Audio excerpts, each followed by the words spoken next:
Hey everyone, it's Brandy and welcome back to my channel, Brandy Janae's Bookshelf. Today I'm going to be going over all of the books that I read in December.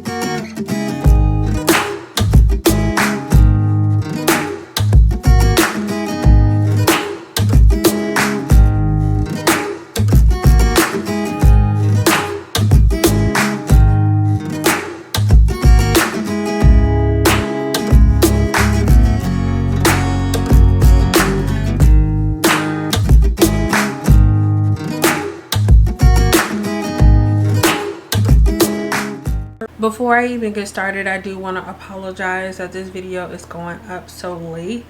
I had my mid-month wrap-up filmed, as well as I did film a wrap-up last weekend that was supposed to go up the previous week.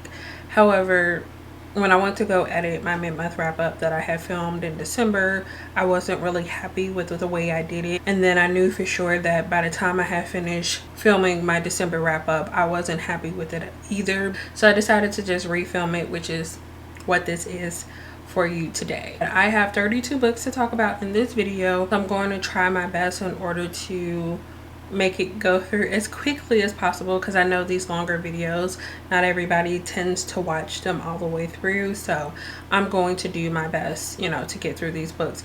Also, I did talk about, I think, at least half of the books in other videos, because a lot of them were mangas that I read for 25 days of manga. So for the videos that I have posted for that, I will direct you to go check out those videos, because I did go into more details on thoughts for those, since I was posting daily. If you haven't seen one of these before, the way I do my end of month wrap-ups, I go over a few stats, but when I'm talking about the books, instead of talking about them in chronological order, I talk about them in order of rating. And then in my rating section, so if say I have like 3 stars, then I'll talk about them in the order that I finished them. But this time around, the only difference will be my final book, because I'm going to save my favorite book for the month for the final book I talk about. But stats as far as December, I read a total of 32 books, and over those 32 books I read 7,831 pages, and that was for an average rating of 4.06 stars, which I'm pretty sure that is the highest monthly rating that I've had for the entire year. As far as I can remember, I didn't have any books that I decided to put down like DNFs or anything like that. I reread, actually I think I technically reread 3 books, and then as far as the actual book breakdown, I read 21 print books, 8 ebooks, and then 3 audiobooks. Alright, so now that I have gone through the few stats that I like to keep track of for the month, let's get into the actual books. So I start off with my rereads, because typically with my rereads I don't give them new ratings, so that's why I just talk about them first. And in December, I reread 2 books from the same series, and that is the first and second book in the other series, which is Written and Read and Murder of Crows by Anne Bishop. If you don't know anything about the series, this is taking place in an alternate universe of the world we're living in. However, in this world there are creatures known as the Others, or Terra Indigene, but I'm going to refer to them as the Others because it's a lot easier to say. The story starts off when this blood prophet escapes from the facility that she's being held at and used for profit. Like I said, when she escapes, and she ends up making her way to the lakeside courtyard, which is run by one of the Others known as Simon Wolfgard, and he ends up hiring her to be their new human liaison. We basically just follow the events that these characters get up to, and also surrounding characters after Meg, who is the blood prophet, makes her way, like I said, to that courtyard. I feel like that was a very brief explanation of what the series is actually following, but like I mentioned, I have read the series so many times that I feel like it's not right to give it so much time. Moving on to my next read, which was the last reread that I had for the month, which was Maid Sama, the 2-in-1 edition, volume 1 by Hiro Fujiwara. This is a manga series that is following this girl named Misaki Ayuzawa, and she's actually the student council president at her high school. She goes to the school that used to be an all-boys school, but now it is co-ed, but it is still predominantly male. and she's trying to change the image of the school so that more girls will want to apply there in school. She has a really rough exterior. She has her mindset on doing certain things, and because of the way that she goes about trying to change the image of the school, she doesn't have the best relationship with the guys at the school. On the other hand, we find out why she's so rude basically to all the guys at the school, and that's because her father left her family, which includes her mother and her younger sister, with a lot of debt. She is working part-time, and she's actually working at a maid cafe, and she doesn't want anyone at the school to find out because she has to act completely different than the way she does at school. But of course, when that's what you want, something is bound to happen. So one day, one of the boys that goes to her school ends up finding out that she works at this maid cafe, and that starts with him kind of being interested in her. As I mentioned, this was another reread for me, but I did actually talk about this one in I think several videos for 25 days of manga, so I will leave the playlist linked down in the description box, and I will link it up in the iCards at some point throughout this video so that you guys can go check out all of the videos that I posted for that if you haven't already. All right, now we're going to move over into my 3 and 3.5 star rating. So the first one that I'm going to talk about is Kaguya-sama Love is War Volume 1 by Aka Akasaka. This one is following two characters, Kaguya and Miyuki. Kaguya is the girl on the cover, and Miyuki is the guy that is the main male lead in the story. And they both attend this really elite school where anyone who is supposed to be anybody or comes from a family of somebody's attends this school. And they're both on this student council. So Miyuki, which is a guy, is the president, and Kaguya, like I mentioned, the girl on the cover, is the vice president. And they have this weird thing going on. They're playing these kind of little game, like mind games with each other to try to get the other to confess. And that's pretty much the baseline of the story. This is one of the ones that I did talk about in a separate video, so I'm not really going to get into this one, but this was kind of tedious for me. Wasn't the biggest fan and probably won't be continuing on with the series, but in order to hear more detailed thoughts about why I felt that way about this one, definitely go check out that 25 Days of Manga playlist. The next 3-star read that I have is An Incurable Case of Love Volume 3 by Maki and Joji. So this one is following this character named Nanasi, which is the lady that is on the cover, so hopefully you guys can see that. But one day Nanasi runs across this older lady who kind of collapses on the side of the road one day randomly, and she's really frantic and she doesn't know what to do. She's calling out for help, and this young doctor who's still in his residency actually comes to help out with this older lady, and she's really enamored with him and his response and how he handled the whole situation. So from that point, she decides that she wants to study to become a nurse in order to chase after him pretty much. And we fast forward, she has gone through her nursing schooling, and now she's starting at the same hospital that this guy works at. His name is Dr. Tendo. So she's starting at the same hospital and actually in the department that he works in, and she's going in for her, first training out of school. And she learns that he's pretty much not how she remembers him being, and is just kind of adjusting to that and possibly seeing if she can start any type of romantic relationship with him. My main issue with this volume was that Nanasi did a lot of trying to change herself in order to be a better fit for Dr. Tendo, and I was just not really a big fan of that whole storyline aspect of it, and it kind of took back a lot of what happened in the first 2 volumes, like the progress that was made in the first 2 volumes. I've talked about this more details in other videos, but I just couldn't get down with this volume. The next one that I have, I gave 3.5 stars, and that is Love, Love, Fighting Volumes 1 through 3 by Sharon Morishita. So in this story, we're following this character named Oriana, and her mother and grandmother has passed away, and I believe she was living in the US with them along with her cousin. Something happens at the beginning of the story where she ends up being fired from her job, and her cousin ends up tricking her into going back to South Korea to go spend some time with the family that they still have there. As soon as they get to South Korea, Oriana's cousin pretty much gets her into the entertainment industry, and she has her working all of these gigs that Oriana really doesn't want to. Like, she says that she doesn't want to, and we're kind of just following Oriana as she's in this new environment. This one I wanted to enjoy a lot more than I did, because I was really excited about having a story, like a manga type of story, that is centered around a black woman, not only a black woman, but black plus size woman. This is another one that I have already talked about in a separate video. Gave this one 3.5 stars. The next one that I have to talk about is Hana Kimi Volume 1 by Hisaya Nakajo. This one follows a girl named Mizuki, and she is living in America with her parents. She falls in love with this Japanese high jumper, and after finding out what school he attends, she convinces her parents to let her go to Japan to attend this boarding school. But what she doesn't tell her parents is that this is actually an all-boys school. This is one of those that I have talked about already in one of the 25 days of manga video, but overall I thought it was okay. It just wasn't something that really stood out to me. The next one that I have to talk about is Black Butler Volume 1 by Yana Taboso, and I gave this one 3.5 stars.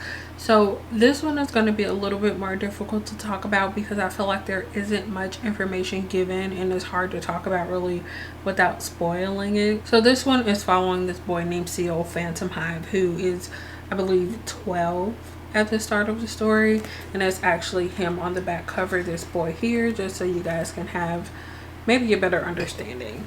But something has happened to his family, and he sells his soul to a demon, I believe, in order to exact revenge on some people. And I feel like that's kind of giving things away because all of that isn't revealed in this first volume. So this is one of those series that I feel like is going to take a little bit to get into, and I wish I would have known that before I had purchased this volume, because I would have picked up, you know, a few so that I could have got a good understanding of what was going on.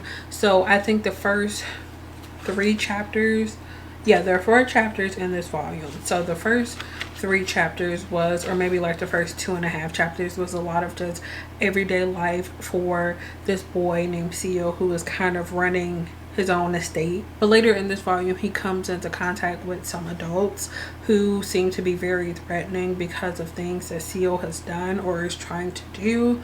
And that's when we really start to get a little bit more understanding of who this butler Sebastian is and what his role is in Seal's life. The very last chapter is definitely the most exciting, and it made me want to keep reading, and for that reason, that's why it got the 0.5. Although this first volume wasn't super exciting, I am definitely looking forward to continuing on with the series, because the way that this ended, I'm just like, I need to know more. Going into my next read, which was another kind of vague series starter, and that one was Children of the Wells Volume 1 by Abby Umida. So in this one, we're following this a group of people, the civilization of people, I don't know how you want to say it, that are living on this mud island, which they call the Mud Well. And this island kind of floats on the sea of sand, and they're pretty isolated, or they're basically isolated. And we're following the story through one of the characters, Shakaru, I'm not really sure how you say his name, but he is the archivist for the Mud Well. Every now and then they come across another one of these floating islands, and they usually go and scavenge the island for, you know, whatever they can find. And one day they come across another island, and they go on a scouting mission before they try to scavenge anything. But while there, our character that we're following, Shakaru, comes across a girl who's on this island, and that kind of starts this chain of events that no one is prepared for. So okay, this is another one that has 4 chapters. So for like the first probably 2.5, 3 chapters, there was a lot of not much happening. I mean, they found the girl, but besides that, they still were pretty isolated. They don't know anything that's going on. And this girl comes in the picture, and she kind of starts to broaden the world for them. She's trying to get the people in power to listen, like, hey, there's more going on than you understand, but they're really not listening to her, and they kind of keep her locked up. And then the last chapter, things happen, and like I feel like I can't talk about it because it's spoiler, and it's best if you're going to read this to kind of just get into it without knowing. And even me talking about it so you know that there's something coming is kind of spoilery. But I read it and I was just like, are you kidding me right now? So some things happen, and I'm sure that from those events their world is going to open up so much more, because there's a lot that they don't know about. This is another series that I'm going to want to continue on with. It did get 3.5 stars from me, but like I mentioned with Black Butler just now, it just took a little bit more than I'm used to mangas taking to get into what's actually happening. And then it's still, even then, by the end of this first volume, we really don't have answers. I just had more questions by the end of it. As of right now, first volume got 3.5 stars from me. Moving over now into my 4-star reads, the first two that I'm going to talk about are both in the same series. So I have Coyote Volume 1 and Volume 2 by Ranmaru Zaria. This one is following a werewolf named Coyote who has done his best to remain distant from humans, especially because there seems to be a brewing war between werewolves and a specific family, and their existence is starting to be revealed to the general public, which is obviously not really a good thing. However, he does have this connection with this pianist who he calls Marlene, that works at it, like at this bar or something like that. And he's doing his best, like I said, to remain distant from him, even though both he and the guy who calls Marlene has this connection. However, things are changed when he suddenly goes into heat in front of Marlene, and you know, the guy finds out that he is a werewolf, and that kind of sets things in motion. I'm not going to get into thoughts in these because I did, I think, go into a good amount of details on both of these when I did my 25 days with manga video. I know for sure that these were both talked about in day 1. I gave both of these 4 stars, so obviously I enjoyed them. Just go check out that video for more thoughts. So the next 4-star read that I have to talk about is My Senpai is Annoying Volume 1 by Shiro Manta. And this one is following a character named Igarashi Futaba, which is the girl here.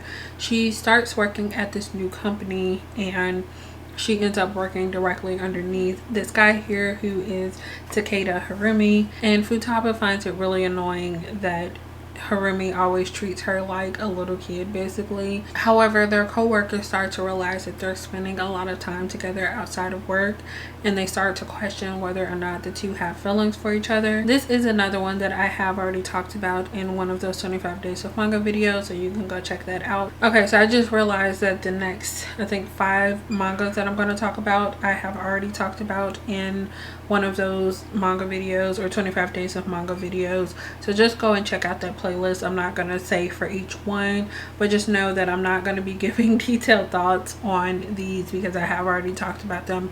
I'm just going to go through descriptions, remind you of ratings, and then move on. So next I have Cheapy Vampire by Yuna Kagisaki. And this one is following Karen, who is actually a vampire, and you know, she is in a family of vampires. So she has parents, an older brother, and then a younger sister as well. However, unlike her family, she is not like normal vampires, and she actually can function during the day, and she doesn't need to drink blood. And because of those things, she attends school like a normal girl. The only thing about her is that once a month she gets an excessive amount of blood building up in her body. So in order to help with that, she has to release blood or pass blood along to a human. However, this new boy transfers into her school and kind of shakes things up for her because she starts to get this feeling more often than normal, and she doesn't really know how to deal with that. I gave that one 4 stars. Next I have Blackbird Volume 1 by Kanoko Sakurakuji, and this one is following a character named Misayo Hanado, and she has the ability to see demons. She has had this ability for her entire life. However, she just wants to be a normal high school girl and not really have to deal with that or try to have a normal high school life outside of seeing these demons. But of course, when someone wants that, things never go that way. So I think it's either right before or the day she turns 16, she ends up being attacked by one of her classmates who turns out is a demon, and she finds out that she has this blood that is going to attract all of these demons, and most of them are going to want to kill her because it is said that anyone with this blood can gain extra power or extra life if they kill and like eat her flesh. Her childhood friend actually comes back in order to help her out, but then she finds out in the process of things that he's actually a demon as well, and she's wondering if his intentions are where they should be when it comes to her, or if he's just, you know, along the same lines as the other demons who are coming after her. Another one I gave 4 stars to. Next two I'm going to talk about together, and that is My Boss's Kitten Volume 1 and My Boss's Kitten Volume 2 by Yumi Hasawa. And this one is following a character named Aya, and at the beginning of the story she was actually left at the altar the day she was supposed to get married, which absolutely sucks. After she gets off of work the day that we're following her, she decides to go to the house that she was supposed to be moving into with her fiance, supposed to be husband, and she ends up like getting really upset and crying and like falling asleep there. And she wakes up to find out that her boss has actually bought the house, and he has been living there I think for a couple weeks at that point. And through a turn of events, he ends up finding out that she doesn't have a place to stay. He offers her an extra room in the house for her to stay in until she was able to get back on her feet. And also during this process, a romantic relationship kind of starts between them. I think I talked about them in 2 separate videos, but I have talked about both of them in videos that have gone up. So the next one that I have, which is the last of the current section of 25 days of manga reads, is Sweetness and Lightning Volume 1 by Guido Amagakuri. This one is following a character named Kuhei Inuzuka, and after his wife passes away, he's faced with raising his young daughter on his own. His wife did pretty much all of the housework, it seems like, so he doesn't really know how to do those things, and he's been trying to figure out most of it, but he has just not been having the best of luck when it comes to cooking. One day when he and his daughter are out, he runs into one of his students whose mother actually owns a restaurant, and through a chain of events he ends up there, and the girl ends up cooking for him and his daughter, and from then on she kind of exchanges their companionship with teaching him how to cook. I just thought it was absolutely adorable. I think this is so cute, and I can't wait to continue on with this one, but 4 stars. Okay, let's switch it up and talk about some things other than manga for a little bit. So next I have Noel the First by Nicole Falls, which is a Christmas novella. This one is following Noelle, who was actually born on Christmas Day, and growing up she has always had a special love for Christmas, but lately she just has not been feeling the same way that she used to about the holiday. Then we're also following Jay, who is one of Noelle's childhood friends, and he's actually back in town, and he sees how she is now, and he decides he's gonna do whatever it takes to get her back into the Christmassy mood in the 6 days leading up to Christmas. And this is also a romance, so we're kind of following that as well. And I thought this was done so well, because this is one of those novellas where you get like a complete filling story in such a short amount of space, and I just loved it. It definitely made me want to read more from Nicole Falls. The next one that I have to talk about is Ash Lords by Scott Rankin, which is a YA fantasy, and this is the first in a duology. The basis of this world, there are I think like 3 main cultures that are going on, and everything is kind of run by the Ash Lords. And every year the Ash Lords put on this race, and the participants are racing what is called Phoenix horses. We're following 3 different characters from the 3 different cultures that are prominent in the story, and we're seeing them as they're getting prepped and then actually participating in the races, and what the races means to each of them and how they handle what they're there to do. I think he did a good job with the story. It just that the story was not for me. I like the way that the world was set up. I like the alchemy that was involved. I actually even liked the horses, but the actual racing portion of it, I just wasn't like, I didn't care about the actual race. I just cared about everything else that was going on, but because the race was such a big part of it, and them getting prepped for it and all of those things, I was just like, it was okay. I gave it 4 stars because, like I said, I think he did a really good job with the actual concept of the story. It's just one of those things where it's just like, how do you rate it when you don't care for the main concept? I don't know. It's hard to talk about this one, but overall, I enjoyed it. The next one that I'm going to talk about is Spoiler Alert by Olivia Dade, which is an adult romance, and this one is a dual perspective story following Marcus and April. So Marcus is an actor on this really popular TV show called Gods of the Gate, which is very similar, I think, in concept to Game of Thrones.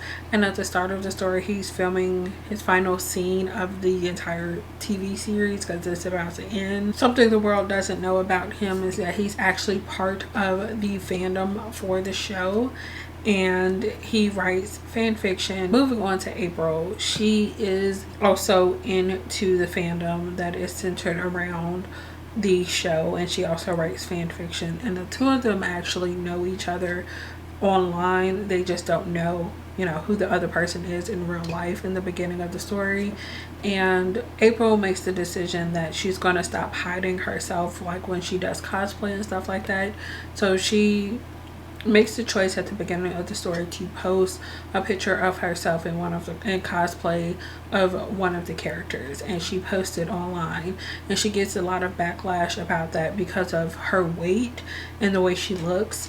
And Marcus ends up coming across that on Twitter, I believe. He reaches out to her and asks her out on a date, and of course, because of that, the two of them are introduced, and it's just kind of going through the process of them meeting and starting some type of relationship. I thought this one was actually a pretty good story. I gave this one 4 stars. Of course, it's in my 4-star section. I think that it had a lot of good concepts, and I very much appreciated the fat rep that was included in here. I really enjoyed the fact that April was very comfortable in her body. It was a very good book. I thought a lot of things were done really well. I think the reason why I gave it 4 stars is because I wasn't the biggest fan of the fan fiction sections. What really hindered it kept taking me out of Marcus and April's story. I will be checking out more from this author. The next one that I have that I'm going to be talking about is Denjiki Daisy Volume 1 by Kiyosuke Motomi.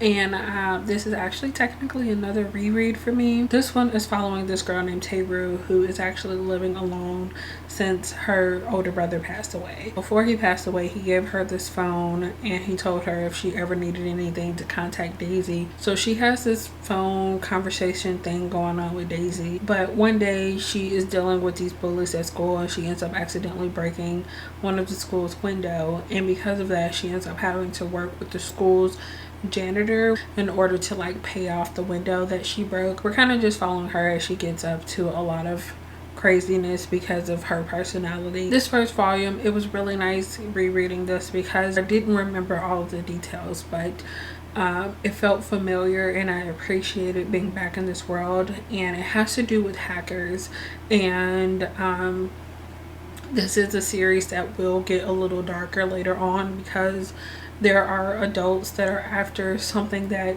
Teru's brother made, and that leads to some things, or people coming after her because they're looking for certain stuff. It has the vibes of the type of manga that I like to read. So of course it's going to be my type of thing, but I gave it 4 stars. Thought it was really good. I can't wait to continue and want to read the rest of the series. The next one that I have is Anonymous Noise Volume 1 by Ryoko Fukuyama.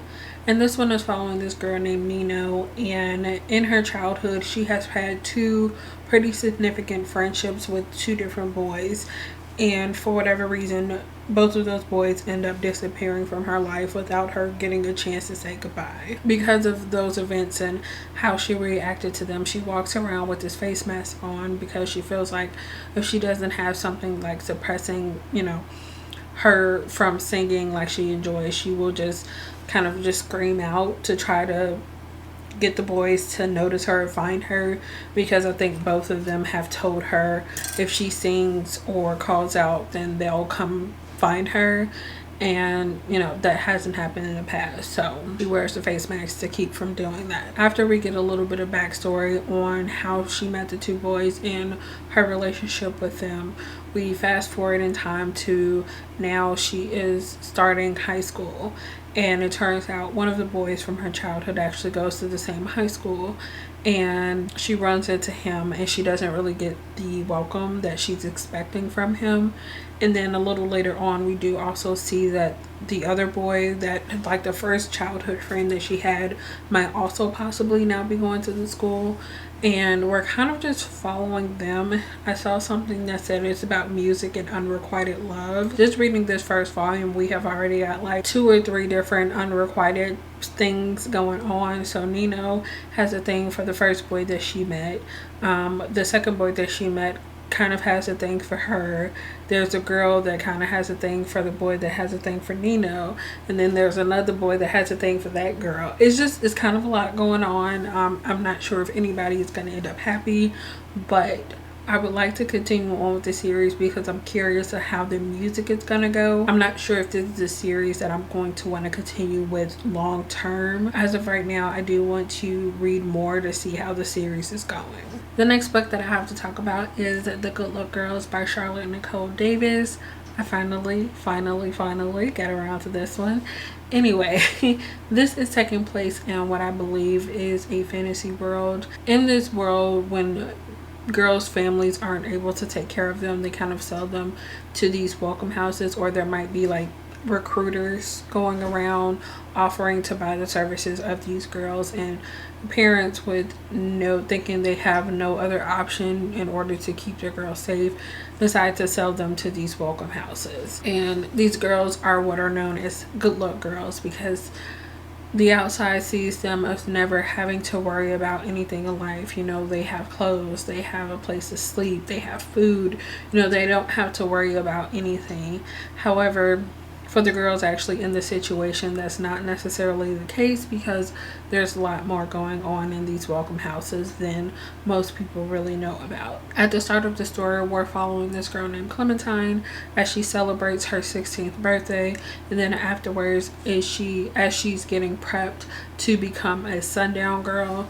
So usually when these girls are sold, they are a daytime girl, at least the younger girls are, and they work cooking, cleaning, pretty much housework type of stuff, anything where they're not seen.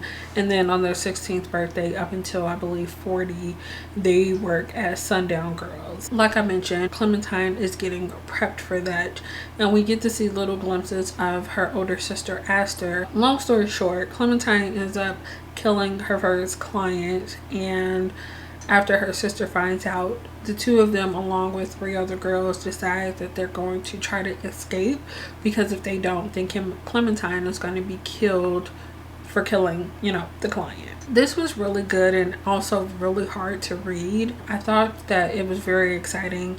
The story was constantly moving on. There were also some magic elements to go along with the story.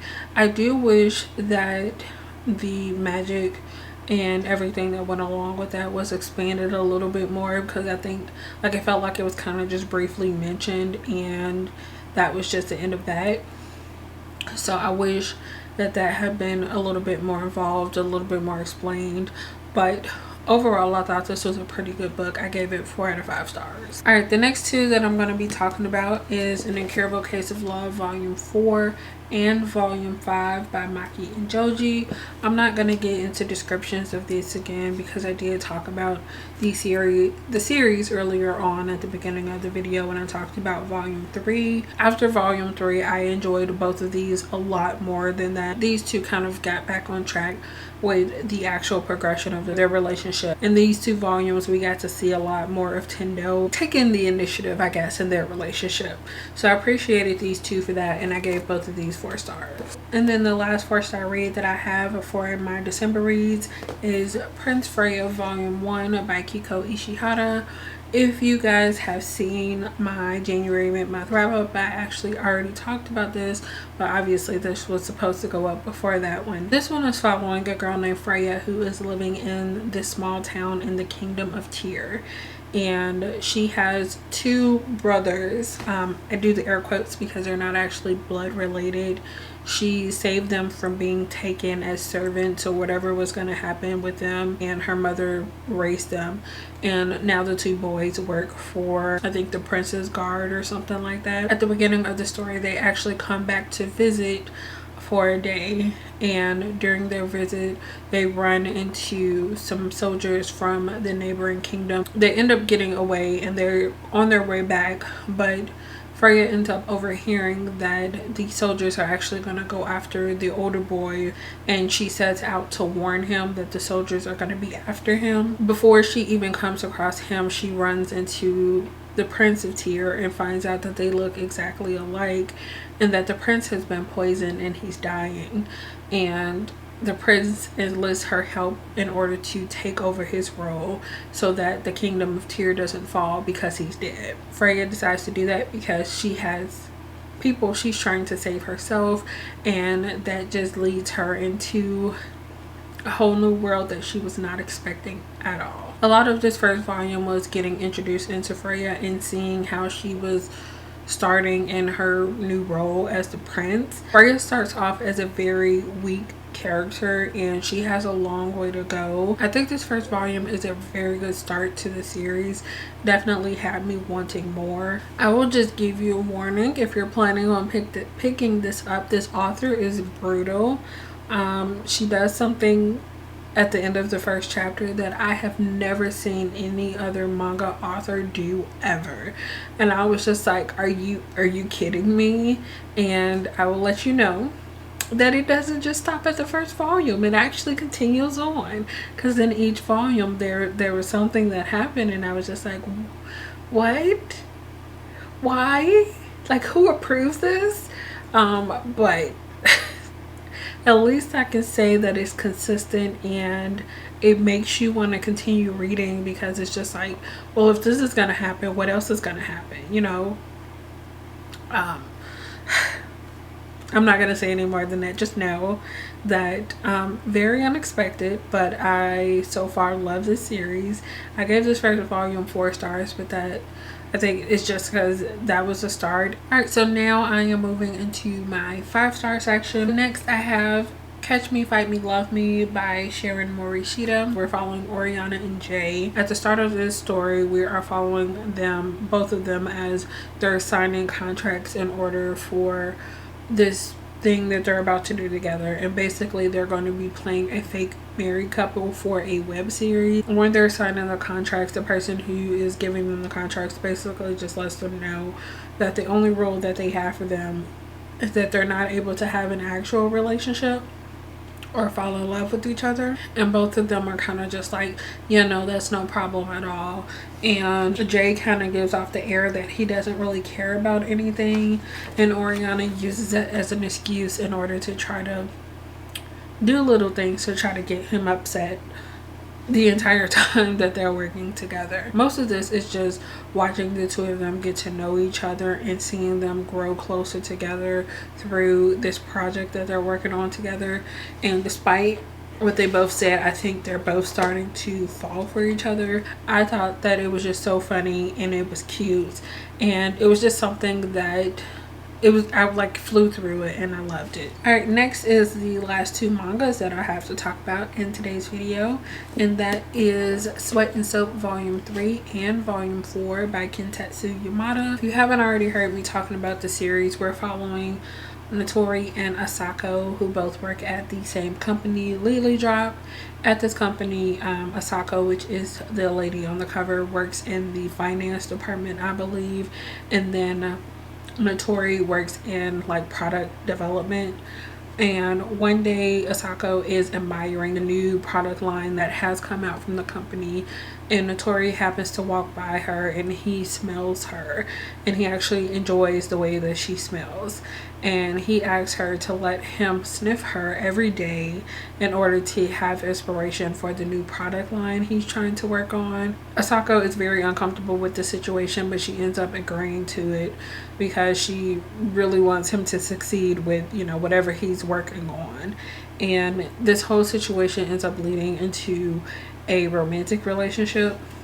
which sounds really weird, but somehow it works out. I have talked about both of these, I think possibly in the same video, going through them, possibly, I don't remember. But I did talk about both of these for 25 days of manga, so I won't really get too much into them. Just know that so far I love the series. I think this is like the epitome of a healthy relationship and a romance. I love these characters, I love this story, and I'm gonna be sad to see it end because I think it's ending soon, but I'm gonna enjoy it while it's still going, and I will be rereading both of these in the future. The next one that I'm gonna talk about is Wrapped Up in You by Talia Hibbert, which is another Christmas novella. This one is following Abby and Will. Every year Abby's family goes to visit Abby's grandmother in Scotland. I think she bought a house like middle of nowhere Scotland, and yeah, like I said, every year her family goes there to visit, and that includes Will and his mother as well, because they're kind of just included in the family now. This year is a little bit different because Will has pretty much kind of changed his life. He was an actor, but he has decided to give up acting, move back to the UK, and he has come up with the decision that this is a year that he's going to get Abby to fall in love with him. And I'm not going to talk about anything else because this is a novella and I don't want to spoil anything since it is so short. She managed to paint an entire story in such a short amount of space. She did really well with crafting the story, the characters, and bringing it all together. Every person or every character that was mentioned had a personality, and exploring the difficulties or the restraints that the two of them have based off of past relationships, and still having the focal point be the romance between these two characters. She just did a lot in under 150 pages, and I always have to applaud her with the way that she brings everything together. I just love this. I thought it was amazing, and I can't wait to read whatever she comes out with next. Alright, the second to last book that I have to talk about is War Girls by Tochi Onobuchi. This is a sci-fi that is taking place in war-torn Nigeria, following two sisters, Oni and Ife. One day they are going about their life as normally as possible when their camp is raided, and the two of them end up separated and on opposite sides of a war. This one is kind of hard to really get into because you don't want to give away, you know, parts of the storyline. But this was another book that I thought was amazing. It just felt so real. I almost felt like I was actually reading about something that actually happened. This is one of those books where I feel like I will probably never be able to put my thoughts into actual words because I was just like that involved with it. I will say though that I wasn't expecting this to have such a dark ending, I guess. I think that he did a very good job of, you know, staying true to the story, but on the flip side it was just like, where's my happy ending? Like, we went through all of this for what? Yeah, I don't know. So I gave this one 5 stars because like I said, I thought that the story did a very, very good job. It was amazing, and I honestly never wanted to stop reading this. This was really good. If you haven't read it and you don't mind reading about war stories, I think this is a good one to check out. And the final book that I'm going to talk about, which is my favorite book of the month and possibly my favorite book of all of 2020, is Legendborn by Tracy Deonn. This is a debut YA fantasy, or it was a debut YA fantasy for 2020. We're following 16-year-old Bree, and after her mother dies, she decides to go study in this early college program that she was accepted into in order to escape living in the house, you know, without her mother being there. However, when she gets to the school, she ends up entangled with the secret society called Legendborn, and in dealing with them, she finds out that she has her own magical abilities, and it is following her as she is discovering these things and figuring out how she's fitting into this basically all-white secret society, being who she is. So, y'all, if you haven't read this, first of all, what are you doing? I can't say anything because I almost didn't read it before the end of the year.